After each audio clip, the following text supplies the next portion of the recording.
Hey y'all, Instinct Survival is coming again with another 2-Tip Tuesday. This time we're talking about fishing hooks. Ooh, how's that for a monstrosity? Probably some of you have seen something bigger than that. So let's talk about fishing hooks real quick, and you're going to sit there and go, you said 2 tips. Hold on. So we got fishing hooks. One of the things I would add to a bushcraft kit, survival kit, or what have you, are fishing hooks. You can get them in little packages like this. I actually have some of the older ones where they still have a leader associated to them. A leader is just a strand of fishing line already attached to them. So with a loop on the end, all I have to do is a quick connect. The second thing is probably to add a little bit of fishing line. Now I put together a little fishing kit, if you will. It slides down in my bag, and when I get done with this, I'm going to wrap the cord around it, the cordage fishing line around it, to increase this, right? And all that's in here is is a cork, some swivels, some lead, some fishing hooks, a couple of flies, if you will, and a couple of little jellies, and another cork. Now, adding that to your kit is going to increase survivability, because what happens is it gives you more options. You may be in a place where you don't have the option of going fishing, but you then have this, you have a way to catch other animals and things of that nature. There's a lot of ways that this can help improve, even if you're not fishing. But Bill, you still haven't given us 2. That's okay. Now let's talk about improvised fishing. Now, these are pretty easy to find, and hopefully I can do this without dropping it down in my drink. Holy monkeys, let's get this done. There we go. This can be your new hook. So let's look at how we can take a tab like this and improvise that to be your fishing hook. Now I'm going to use what I normally carry. I'm going to use my Swiss Army, and some of you are going to say, oh gosh, you're fixing to destroy it. I'm going to use the can opener.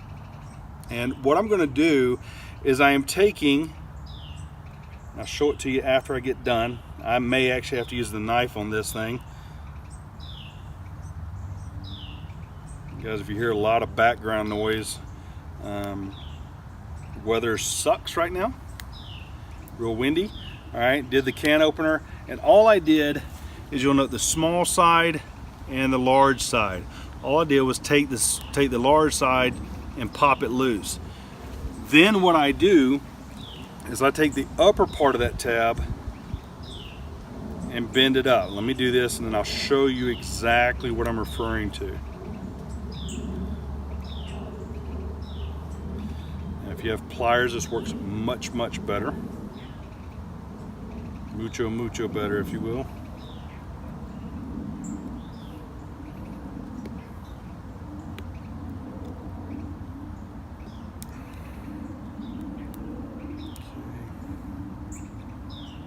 Out a little bit.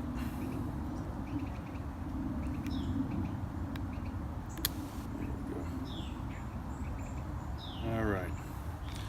So now there's some ways that you can enhance this. I'm going to come up close so we can see it. There's some ways that you can enhance this. You can see it kind of off camber, if you will. Can't speak today either. But what we're doing is we're just making sure that this is opened up. Now what you're trying to do is either offset it like a barb would be on a regular hook. You can, if you have pliers, it's going to work much better, is take this and pull it down some by bending it in and making it sharper. You can rub it on a rock like we've done before.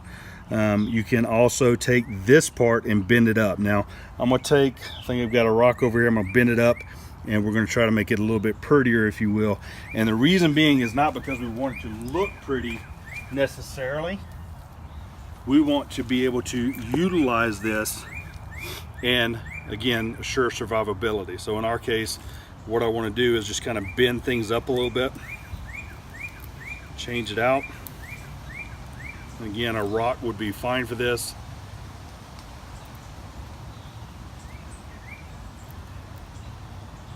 You can modify that hook just a little bit more.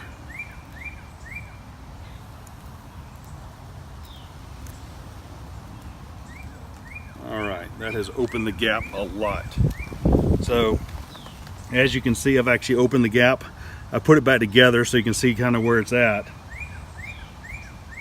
right? And that's it. It's just an improvised fishing hook. This one's a little large. Again, I would spend some time. That was less than 5 minutes. I would spend some time actually, you know, kind of grinding this down a little bit, or bending it if I can. That way then I can put a worm on there, or just let it dangle, because it's flashy. And because it is flashy, it's going to attract your fish. So there's that. And hey, you know, the other part, nothing like a good dew.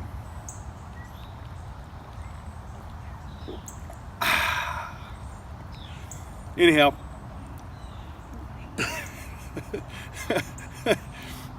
anyways, that's the way it goes, folks. Fishing hooks can be a very valuable asset to your kit, whether it's a survival kit, whether it's a bushcraft kit. And then if you don't have such material, you have a fishing hook, you can then use natural cordage. You can use the inside of a paracord, a piece of paracord, one of the inner strands, or what have you. Okay, you're just looking for another way to increase your survivability or have more fun while you're outside. That's all there is to it. So again, guys, thanks for all you do. Thanks for your likes, subscribes, comments, concerns, and what have you. Until then, use your instincts to survive. Thanks for watching.